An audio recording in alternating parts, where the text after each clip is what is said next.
マレーシアで働くとどんな感じ？ Yo! What's going on 日本リクエで働く環境って大事ですね。今の時代はですね、リモートワークも進んでいまして、自分で働く場所を選べるようになりました。ということで今日は皆さんにですね、マレーシアで働きながら YouTube を発信している翼ジャパンという方にですね、マレーシアのリモートワークについていろいろ聞いてみたいと思います。では早速見ていきましょう。Let's go!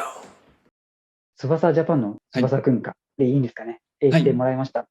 まず簡単に自己紹介お願いします。はい。ありがとうございます。私は翼と申します。で、今現在翼ジャパンという形で YouTube をマレーシアでやってます。今日はよろしくお願いします。お願いします。早速なんですけど、はい。いつマレーシアに来ました？はい。去年の夏、8月ぐらいですかね。なので、もう半年、7ヶ月ぐらい経ちましたね。去年夏、なんか中途半端な時期だなと思うんですね。はい。なるほど、なるほど。今、マレーシアで何をされてい今、マレーシアの現地の会社、日系の会社なんですけど、日本のとある某有名なインフラ会社がマレーシアの支店にあるので、そちらの方で働かせてもらいつつ、YouTube やったりとか、今度テレビ出演なんかも決まってるので、なんかそういったこともちょっとやりつつ。すごいですね。ありがとうございます。マレーシアに働くっていうことで今日いろいろ聞きたいなと思いまして、まずはですね、大学多分日本で卒業したっていう感じでいいですか？はい。で、日本で卒業して、しばらく日本で働いて、で、マレーシアに行ったっていう感じ。はい。私、今4歳なんですけど、22歳の時に日本の大学を卒業して、1年間日本の商社という業界の中で働かせてもらいまして、その後、海外転職という形でマレーシアに来ました。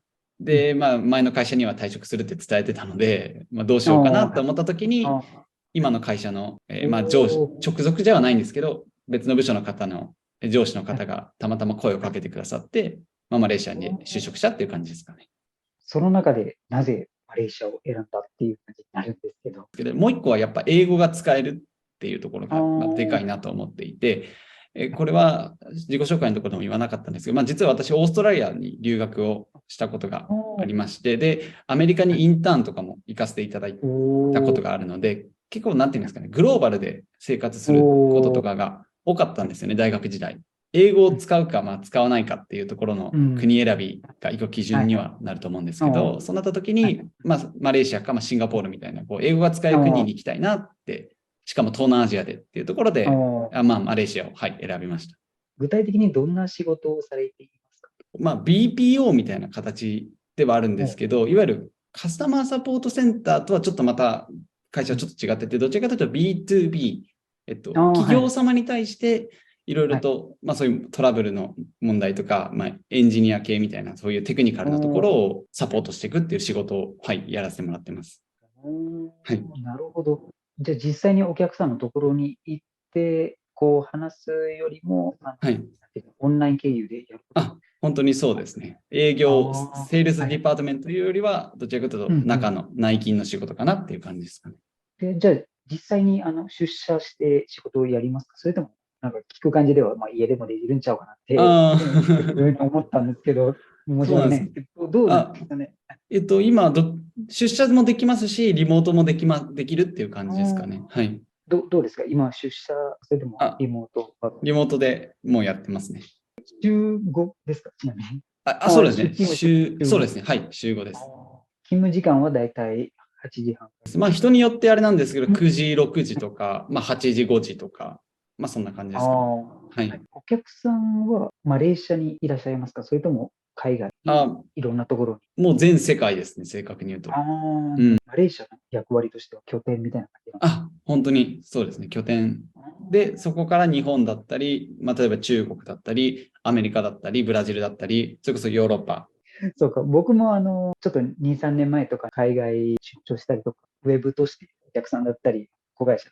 やっぱり海外と仕事すると、例えばブラジルのお客さんとかは性格が違うな、仕事のやり方違うなとか、中国のお客さんと仕事のやり方違うなみたいなのが、そういうのが感じますか？もちろん感じますね。日本のお客さん相手だと、もちろん全員ではないんですけど、基本的にレスポンスが早いなっていう印象はやっぱりあって、これ語弊がないように言うと、南米とか特にマレーシアとか、全体的にゆったりしている国の方々は結構こっちからフォローしないと連絡が返ってこなかったりとかっていうのは、ざらにありますね。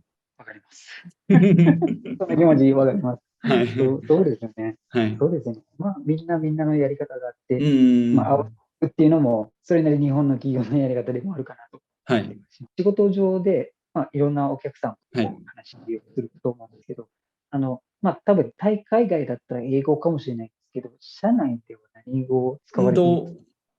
これ面白いのが、マレーシアってもちろんマレーシア人の方前に言うのはあれだったんですけど、マレーシア人と中華系と、インド系、その他、韓国とかいっぱいいるじゃないですか。基本、メールは全部英語ですね。直属の上司とか、そういう日本人に対しては、Teams チャットって言われる個別チャットみたいなのは日本語を使いますね。メール、アウトルックとかのメールだと、やっぱり CC に海外の方が入って、海外というか、日本以外の方が入ってきたりするので、そういった場合は日本語で書いちゃうと誰も読めないことになっちゃうので、基本的にメールは全部英語で。そうか、じゃあ、ミーティング、例えば、ズームミーティングとかオンラインミーティングでも、日本語がわからない人がそのミーティングに出席していれば、基本的に英語でやるっていう、通訳者なしでやるのが基本。マレーシアの方の英語って、日本人からしたら結構わかりやすい英語なので、変なって言ったらいいですけど、英語独特の言い回しとか、ネイティブならではの言い方よりも、わかりやすい英語を使ってくださるので、問題ないかなっていう感じですかね。やっぱり、東南アジア出身の東南アジア英語が一番わかりやすいんですけど、はい。同感です。はい、そうですね。じゃあ、今働いている会社なんですけど、福利厚生はどんな感じなんですか？例えば、家賃とか出してくれるとか、保険のサポートしてくれるとか、そういうのが。まず家賃とかに関しては、家賃手当みたいなのというよりも、給料に込みで入ってるみたいな感じですかね。家賃補助で何リンギットっていうのは決まってないんですけど、インクルードされてるっていう感じですかね。で、それ以外にも保険に関しては基本全部じゃないですけど、会社の保険を使うので、例えば病院に行った時に、一時的に自分が何リンギ、例えば20リンギとなら20リンギ払って、後で会社の方に申請したら戻ってくるっていう感じですかね。その他にも、歯医者とか、健康診断とか、そういうジムの入会金とか、そういうのも福利厚生であります。給料で言うと、何リンギットっていうのはちょっと言いづらいんですけど、日本の大体新卒が20から23ぐらいなのかな。それの大体3分の2ぐらいですかね。はい、もらってます。いいですね。はい。ただ、そこから税金とかも引かれて、手取りがそれぐらい。それで言うと、私まだ180日マレーシアに住んでないので、今30%、引かれるので、手取りはもっとガクンって下がるんですけど、最後確定申告を3月、1月、4月のうちにするので、戻ってくるので、結果的に。いいですね。はい。いろいろ聞かせてもらったんですけど、最後の質問に行きたいなと思うんですけど、マレーシアにこれから働いてみたいなと思う方とか、もしなんかメッセージがあればいただけたらなと思います。マレーシアに行きたいなって思ってくださる日本人の中に多分日本のことが嫌で日本から逃げたいって思ってる人ももちろんいらっしゃると思いますし、単純にマレーシアの文化を体験してみたいっていう人もいらっしゃると思うんですね。そうなった時に僕がすごく言いたいのは、正直今この世の中ってリモートでも働けるし、どこでも働けると思うんですね、働き方って。そうなった時に僕が伝えたいことは一つ、自分が今後どうしていきたいかっていうのをすごく考えてほしいなと思ってて、例えば僕の場合は英語を使いたいからマレーシアに来たとか、そういう単純な理由なんですけど、英語を使っている自分が将来的に海外で活躍したいなっていう未来を描いていたので、難しいことかもしれないんですけど、自分がどうなりたいかっていうのをなった時に、ぜひマレーシアっていう国はマッチしてるなって僕は思ったので、そういった方にはぜひマレーシアに遊びに足を運んでください。よろしくお願いします。いいメッセージだ。よろしくお願いします。よろしくお願いします。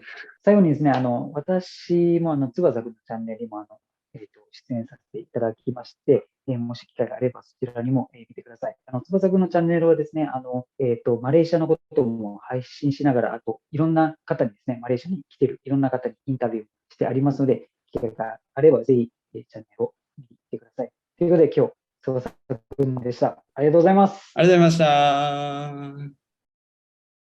いやー、どうでしたか皆さん、今回はですね、マレーシアで働いている YouTuber さんに、いろいろ聞いてみました。大体マレーシアで働く時のイメージできたんでしょうか。今回の動画はですね、マレーシアで働いてみたい、日本以外で働いてみたいなと思う方はですね、今回の動画少しでも参考になれたらいいかなと思います。ということで今日の紹介はこの辺にしておきます。また会いましょう。以上、リキュッタでバイ。